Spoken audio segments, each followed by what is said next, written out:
If you are after the very best on the smartphone market, you've come to the right place. The highest of high-end phones are in this category. The latest Galaxy and iPhone are the default choices at this level, but big names out of China have their own takes too, of course. Both Xiaomi and OPPO can offer you no-compromise handsets with build and features to match or even beat Apple and Samsung. Foldables can be found here too. Fold the 2nd of May not be for everyone, but if you've got the money, they're well worth a try. So, let's get to know their features and prices.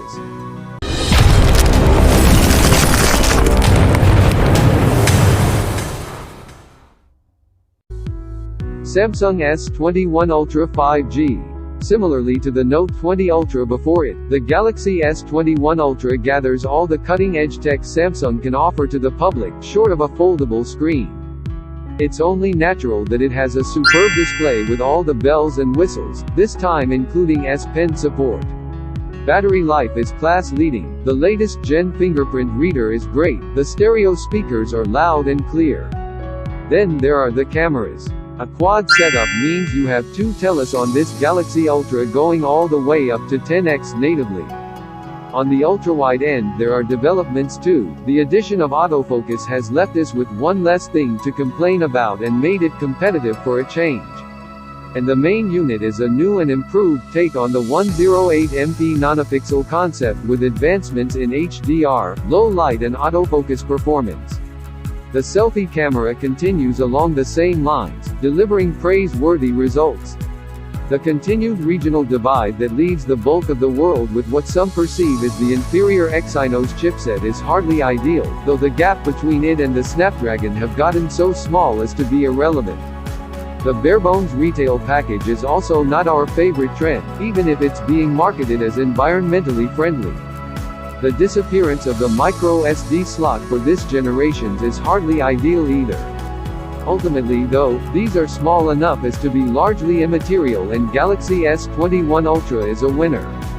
Cons and pros includes, the best OLED screen, 1000 plus nits, 1440p, 120Hz, HDR10+, S Pen support. Outstanding battery life, fast to top up the 5000 mAh battery. Overall great camera performance across the board, long zoom capability. Somewhat bulky and slippery, rear camera bump can be an eyesore. Scant retail package, regional chipset divide could bother some, lack of micro SD slot too. Apple iPhone 12 Pro Max. The iPhone 12 Pro Max is currently Apple's best iPhone. It sure omits some long overdue features like an HRR screen, a smaller notch and a more prominent camera upgrade. Apple did bring a couple of improvements in the imaging hardware, but the image processing made these pointless. All that aside, it's inevitably a refinement over the previous generation, offering a new zoom camera and expanded night mode, improved durability and dust and water resistance, still IP68, but deeper and for longer, and unmatched performance. If you're at all an iPhone type of person, the 12 Pro Max is a no-brainer.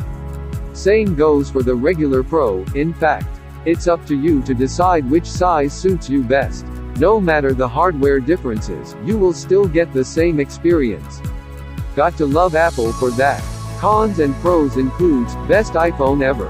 Robust build, steel frame, ceramic shield IP68 and then some.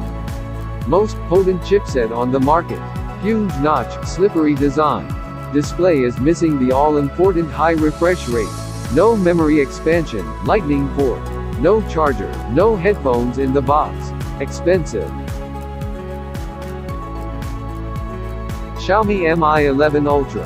The Xiaomi Mi 11 Ultra won us over with its camera chops, a good thing since the unsightly camera bump needed to be justified. The Mi doesn't stop there, however, and gets high marks in all areas including display, battery, performance, and build. It's really the camera system that's the Mi 11 Ultra's key selling point. The biggest sensor on a smartphone is used for the main unit, and there's another couple of large sensors for the ultra-wide and the 5x periscope tele, all three of them delivering excellent image and video quality. A unique feature is the rear-facing display, letting you frame rear camera selfies like no other phone, well, except the Zenphones, though you can't use it for video, which is a minor letdown. The display, meanwhile, is the best panel you can find outside of a Galaxy Ultra, and this one is as good as them. Battery life is above average for the segment, only second to the S21 Ultras, but the charging speed on the Mi is up there with the best. Cons and pros includes, attractive curved screen design, ceramic back, thoroughly impressive main display, rear display has great potential, blazing fast charging, good endurance for the class, industry-leading photo and video quality across the board, heavy and bulky, camera bump is hardly a looker, underutilized rear display, a tendency to overheat under stress testing. OPPO Find X3 Pro. The Find X3 Pro continues a lineage of compelling flagship OPPOs in the high-end segment. This one's unique bit is a microscope camera with a ring light on the back, alongside excellent hardware and performance in most areas, of course. There are two main points that might make you think twice about this one. The more important one is battery life. It's not bad for a top-tier handset, but virtually all competitors have it beat. The other is the telephoto. At just 2x zoom, it's lacking in reach in a world of 5x and even 10x periscopes. If you prefer taking pictures of tiny things over distant things, the Find's microscope is unrivaled, however. Plus, the other two cameras will hardly leave you wanting, no matter the circumstances. And for all its lacking in endurance, the OPPO makes up for in charging speed. And in contrast to our favorite camera phone for the time being, the Mi 11 Ultra, the Find X3 Pro's camera bump is much easier on the eyes.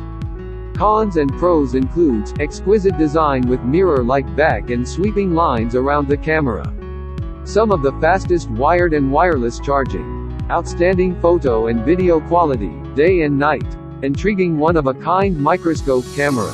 Lowest battery life in the class. The telephoto camera needs OIS, also more reach, it's twice. Limited market availability.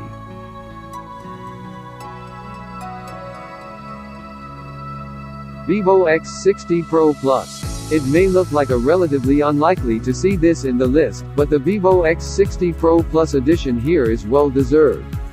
A couple of notable omissions on its spec sheet include stereo speakers and an IP rating, and the 1080p display resolution may not be flagship enough, but that's pretty much all the cons we can think of. The X60 Pro Plus stands out from the crowd in a few good ways too, however. It's the best performing implementation of the SD888 Weave clocked gaming phones aside, while video stabilization is a notch better than the rest. That's on top of an overall great camera experience, of course. The vegan leather back scores points for looks, and the anachronistically rich retail package doesn't hurt either.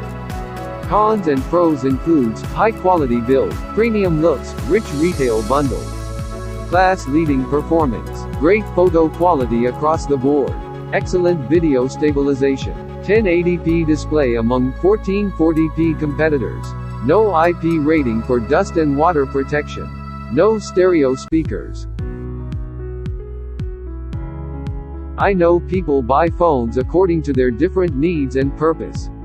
So which phone do you think is the best in your opinion, and why do you choose it? Please leave your answer in comments box, we need to hear from you. Are you interested in Amazon promo codes? Comment, yeah, below to get latest code immediately. Also don't forget to subscribe, also like and share the video. Thanks for watching. See you in our next video.